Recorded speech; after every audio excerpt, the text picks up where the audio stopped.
본인이 변액보험에 가입한 것조차도 몰랐어요. 변액보험이라는 얘기도 안 했습니다. 쿠폰을 준다, 약간 이자 개념이죠. 자기하고 비슷하게 가입한 사람이 많은 걸로 알고 있대요. 근데 그분들은 불안전 판매의 희생양인지도 모르는 경우도 많고 아직도 변액보험에 든 것도 모르고.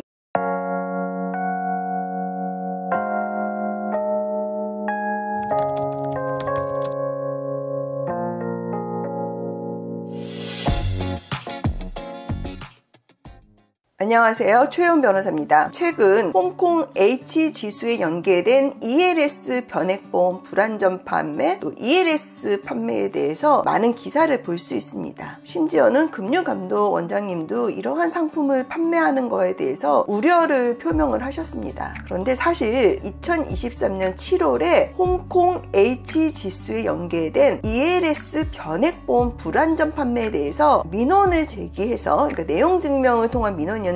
손해를 모두 배상받은 사례가 있습니다. 그래서 그 사례를 좀 설명을 드리려고 하는데요. 이게 이제 먼저 그 배경을 아시면 최근 언론에 보면 홍콩 ELS와 연계된 변액보험 상품 판매 중단, 뭐 이런 기사도 있고요. 또 이 기사에 따르면 홍콩 H지수가 연일 폭락세를 이어가는 가운데 홍콩 주가연계증권, 이 주가연계증권이 ELS죠. 이랑 연계된 변액보험을 판매한 생명보험 회사에도 여파가 미칠지 주목된다. 이제 이런 기사들이 있습니다. 그래서 5대 은행은 일제히 H지수를 포함한 ELS 판매를 중단했고, 이복현 금감원장은 ELS를 일반 투자자에게 권유하는 건 적합하지 않다. 이제 이런 기사들이 나왔어요. 그래서 금감원장이 뭐라 그랬냐면 H지수라는 거는 2016년에 몇 개월 사이에 43% 넘게 폭락한 전례가 있는 그런 지수다. 그래서 그로부터 몇 년이 지나지도 않았는데 창구에서 노후 자금을 맡기러 온 투자자에게 이런 ELS 상품을 권유하는 건 의문이다. 이제 이런 얘기를 했습니다. 근데 금감원장님은 주로 이제 은행에서 판 은행권 상품, 뭐 금전 신탁 같은 거를 얘기를 했는데, 사실 변액보험도 이 ELS에 투자하는 변액보험이 있고, 특히 홍콩의 H지수에 연계한 ELS를 판매한 변액보험이 있습니다. 그래서 저는 제가 했던 사례가 이 실제로 홍콩 H지수에 연계된 ELS 변액보험 불안전 판매였고요. 근데 이 사안을 보면은 이 가입자분, 그러니까 변액보험의 계약자분이 본인이 변액보험에 가입한 것조차도 몰랐어요. 본인은 ELS라고 가입을 한지 알았고, 더 좀 놀라운 게 ELS는 매우 안전한 상품이다 그러고 가입을 했다는 거예요. 이분한테 이 ELS에 연계된 홍콩 H지수 ELS에 연계된 변액보험을 판매한 분은 ELS라는 얘기는 했는데 ELS는 매우 안전한 상품이다 이렇게 얘기를 했고, 이 상품은 ELS에 투자하는 변액보험인데 변액보험이라는 얘기도 안 했습니다. 그리고 단순히 쿠폰을 준다, 약간 이자 개념이죠. 쿠폰을 주는 거라 이렇게 얘기를 했기 때문에 이분은 본인이 ELS, 안전한 ELS고 이자 개념의 쿠폰을 받는 그런 상품이라고 생각을 했는데, 본인이 생각했던 상품이 아니고 매우 위험한 상품이고, 이 판매 과정에서 도저히 묵과할 수 없는 불안전 판매 행위가 있었습니다. 그래서 이제 처음에는 고객이 이제 직접 그 회사 측과 상의를 했는데, 회사 측에서는 뭐 검토하겠다고 다 먹고, 뭐 그런 식으로 거의 6개월이 지났어요. 그래서 결국 전문가의 도움을 받아서 해결하려고 저를 찾아왔고, 이제 제가 이렇게 살펴보니까 아주 충격적으로 불안전 판매가 너무 심했습니다. 그래서 내용 증명을 보냈고요. 내용 증명은 거의 소장 수준의 내용 증명이라서 내용 증명의 양이 거의 30페이지가 됐고요. 내용 증명을 하면 저희가 우체국에 가서 그 내용 증명을 보내는 거지 않습니까? 보내는 그 우편 비용만 거의 30만 원이 넘게 나왔던 것 같아요. 그 정도로 이제 되게 정치하게 분석을 하고 소장 수준으로 써서 보내니까 결국 이쪽에서 본인들이 과실 인정하고 저희한테 손해를 다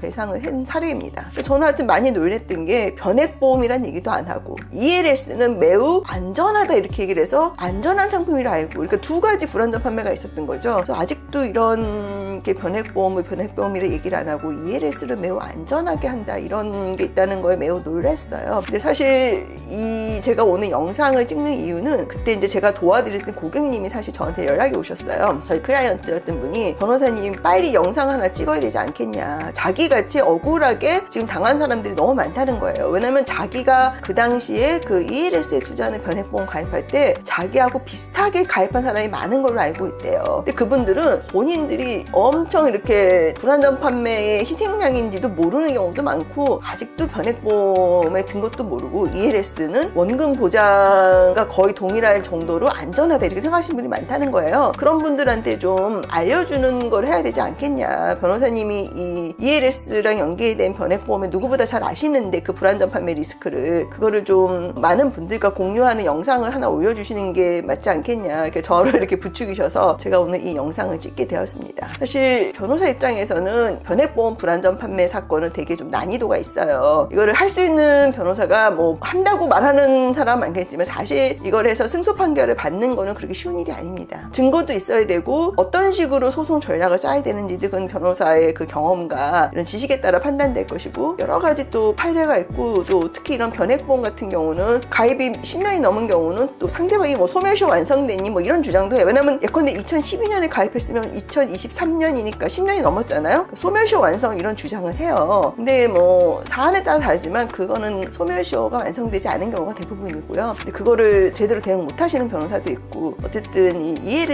ELS도 위험하지만 이 변액보험 불안전 판매는 꼭 전문가와 상의를 하시기 바랍니다. 그래서 오늘은 제가 최근에 많이 우려가 있는 ELS와 관련된 변액보험에 대해서 좀 제가 설명을 드렸습니다. 제가 설명드린 내용이 도움이 되었으면 좋겠습니다. 감사합니다.